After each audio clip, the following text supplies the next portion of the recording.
तो स्वागत है आपका विनर्स एकेडमी प्रयागराज में। मैं समीर शुक्ला। आज हम लोग बात करेंगे द हेरिटेज ऑफ इंडिया के वोकैबुलरी पार्ट की। इससे पहले हम लोगों ने इसका हिंदी एक्सप्लेनेशन, इसके शॉर्ट आंसर और इसका रेफरेंस कॉन्टेक्स्ट एक्सप्लेनेशन कर लिया है।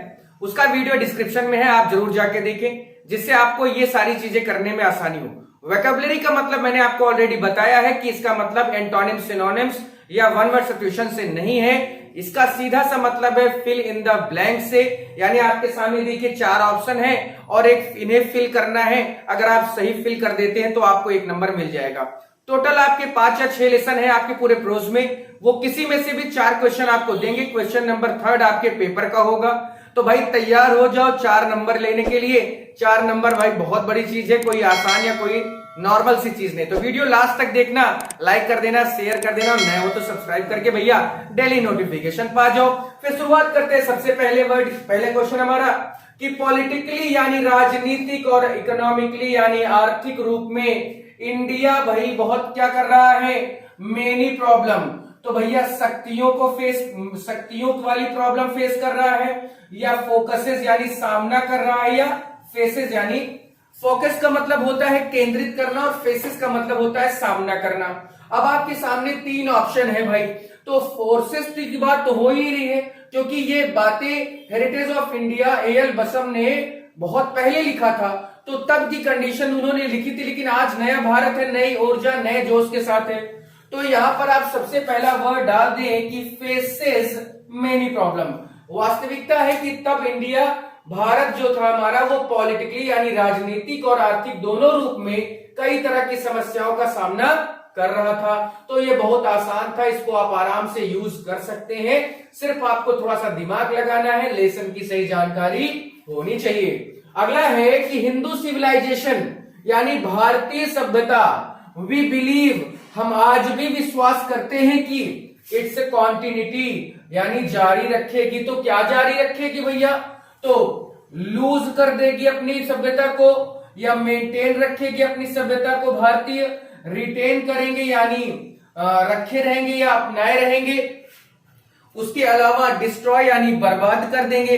तो देखिए यहां पर 3 चीजें हैं आपको सामने दिखाई दे रही हैं कि करना इसमें क्या है।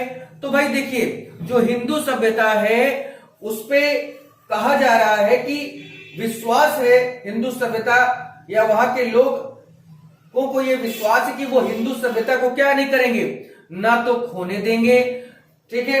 और मेंटेन यानी बनाए रखना, और रिटेन मानी होता है रखे रहना।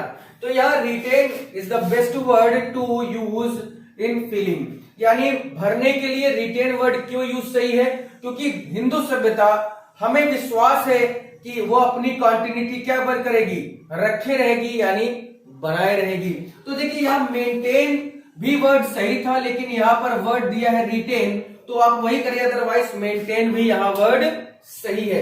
तो आप कंफ्यूज ना हो, आप रिटेन ही याद रखें, क्योंकि रिटेन का मतलब होता है रखे रहना, किसी चीज को कंटिन्यू बनाए रखना। नेक्स्ट है विडोज हैव लॉन्ग, विडोज यानी विधवा, हैव लॉन्ग बहुत समय से, to be burned on their husband pyres, होता था सती प्रथा। आप जानते होंगे कि अगर आदमी मर जाता था तो औरत को भी उसी के साथ जिंदा जला दिया जाता था। आपने देखा होगा, सुना होगा।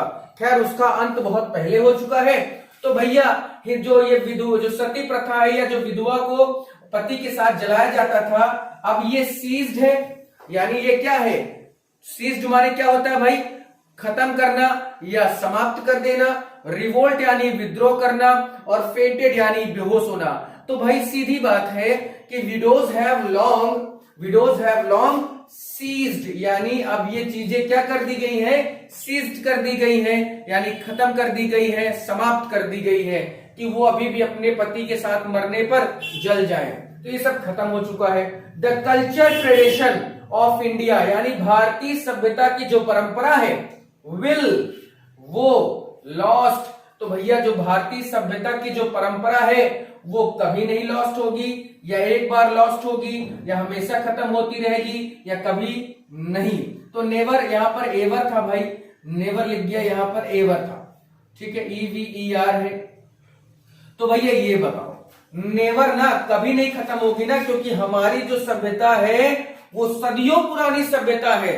भारतीय सभ्यता, भारतीय ये जो वर्ड है, ये सभ्यता जो है वो सदियों पुरानी है। ये सब अभी अभी के बनाए गए नए नए धर्म जो प्रकट हो रहे हैं। अदरवाइज जो हिंदू सभ्यता है, भारतीय हिंदू सभ्यता है, वो आज की नहीं सदियों पुरानी है। अगला है Mahatma Gandhi believed in the, महात्मा गांधी जी विश्वास करते थे ऑफ हिज इंडियन कल्चर, अपने कल्चर के बारे में उसको क्या विश्वास था कि सोरोज यानी दुख, हाइपोक्रेसी, हाइपोक्रेसी मतलब होता है दोहरा मापदंड, यानी दोहरी चीजें, यानी एक तरफ मुंह में राम बगल में छुरी वाला कहानी था, और फंडामेंटल्स यानी मूल तत्व।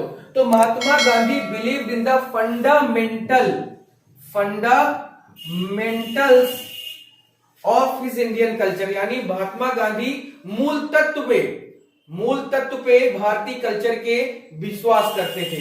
क्योंकि मूल तत्व वास्तविकता है कि अगर आप कभी वेदों पुराणों को पढ़ो तो बहुत सारी चीजें हमें पता चल जाएंगी कि आखिर मूल तत्व होता क्या है, इस पे हमें कैसे बनाए रखना है आगे चीजों को। नेक्स्ट है अवर सिविलाइजेशन विल, हमारी जो सभ्यता है वो क्या होगी, इट्स कॉन्टिन्यूटी, तो भैया रिगेन हो पाएगी यानी पुनः प्राप्त हो पाएगी, रिटेन हो पाएगी यानी रखे रह पाएंगे, गेट यानी पाना, और अचीव यानी प्राप्त करना। तो our civilisation will retain its continuity, हमारी जो सभ्यता है, हमारी जो परंपरा है, वो हमेशा उसको हम क्या करेंगे, बनाए रखेंगे, यानी इसी तरह उसकी कॉन्टिन्यूटी को जारी रखेंगे। तो यहां पर ये आपके सामने 6 थे। अभी इसमें 4 और 5 मैं कराता हूं, जिससे आप पे इस लेसन से कोई भी क्वेश्चन आ जाए तो वो छूटे ना, और आप आराम से एक बार सिर्फ पढ़ने और देखने की जरूरत है, जिससे आपके सामने ऑप्शन आएगा तो आप आराम से उस पर क्लिक कर सकेंगे।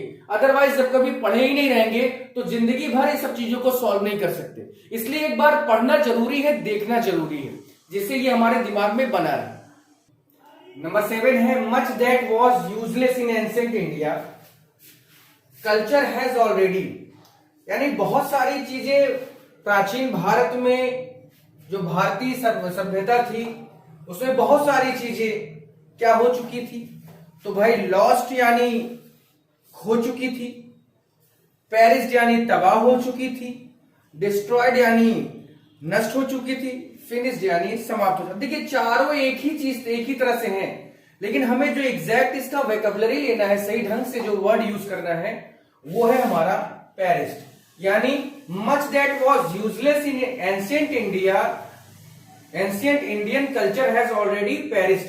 बहुत सारी चीजों के साथ साथ भारतीय सभ्यता में बहुत सारी ऐसी भी चीजें थी जो पूरी तरह से क्या हो चुकी हैं, तबाह हो चुकी हैं, नष्ट हो चुकी हैं। अब देखिए मैंने बताया कि चारों ही एक दूसरे के सिनोनिम्स है, लेकिन हमें जो एग्जैक्ट वर्ड लेना है वो है पेरिस्ड। अगला है the whole face of India is altering, यानी भारत चौतरफा या चारों तरफ से बदल रहा है, बट द कल्चर ट्रेडिशन, लेकिन जो सभ्यता है, जो परंपरा है, जो सभ्यता है, जो परंपरा है, वो क्या है, अभी भी फेड्स यानी कम हो चुकी है क्या, पेरिस यानी नष्ट हो चुकी है क्या, डिसकॉन्टिन्यू यानी अप्रचलित है या कॉन्टिन्यू चलित में है यानी प्रचलित है। तो भाई सीधी बात है कि बहुत सारी चीजें बदल रही हैं भारत में, लेकिन बदला नहीं तो क्या, उसकी सभ्यता और परंपरा, तो यानी कॉन्टिन्यू यहां पर लिख दें तो सबसे अच्छा वर्ड यही आएगा, कॉन्टिन्यू। तो but the culture tradition continue. अगला है there are dash dash Indian whatever their creed, यानी बहुत सारे इंडियन जो किसी भी जाति रंग से हैं, भेद से हैं, कुछ भी, who do not look back pride on their culture, जो आज इतना आगे बढ़ चुके हैं कि वो बिल्कुल भी पीछे मुड़कर देखना नहीं चाहते। तो ऐसे कितने भारतीय हैं, a few यानी कुछ है, few यानी कुछ नहीं के बराबर है, none यानी कोई नहीं, the few यानी सभी। तो भाई इसमें क्या है कि आज भी कुछ ऐसे, तो यहां पर हम फ्यू यानी देखिए ए फ्यू का मतलब होता है कुछ और फ्यू का मतलब होता है, तो ये एक पॉजिटिव देता है, ये निगेटिव, तो फ्यू का मतलब ना के बराबर और अ फ्यू का मतलब यानी कुछ।